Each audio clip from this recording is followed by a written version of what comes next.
How to use Microsoft Teams. Hello everyone, welcome to our channel and let's see how we can do it. For this, you will have to first download Microsoft Teams and you can also sign in using Microsoft Teams online web version.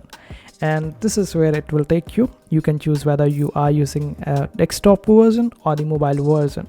After that, you can utilize Teams in order to add different teams to your Teams network and create a group of different teams all together and chat with them, share with them all the important things that you have to do. So in order to create a new team, you would be able to find this option of join or create a team.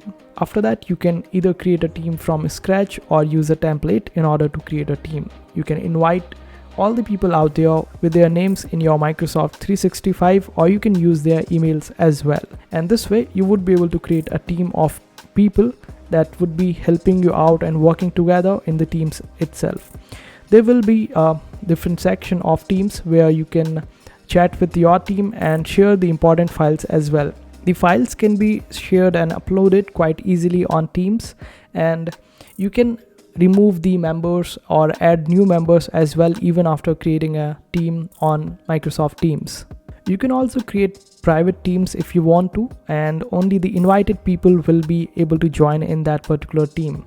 And if you want to check the settings of any particular team, then on the left hand side panel you can see all the teams. You can simply click on the three dots over here, and after that you can see all the different settings for that particular team. Like you can manage that team, you can add different channels to that particular team.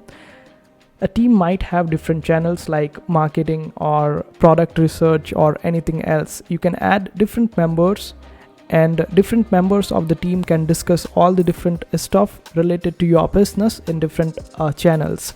So this way you can create different channels as well, and you can also leave the team, you can edit the team, and this way you can manage it all completely.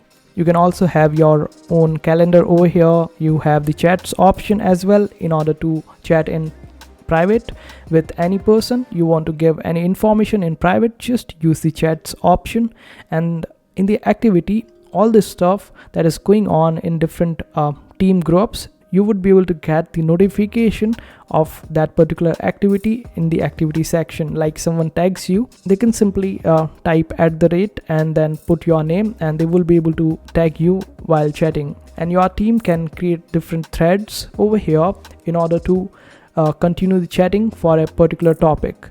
So it is a great platform for the business teams or different working teams to work together. So I hope this short tutorial was helpful. Make sure to hit that like button and also subscribe to our channel for more helpful videos.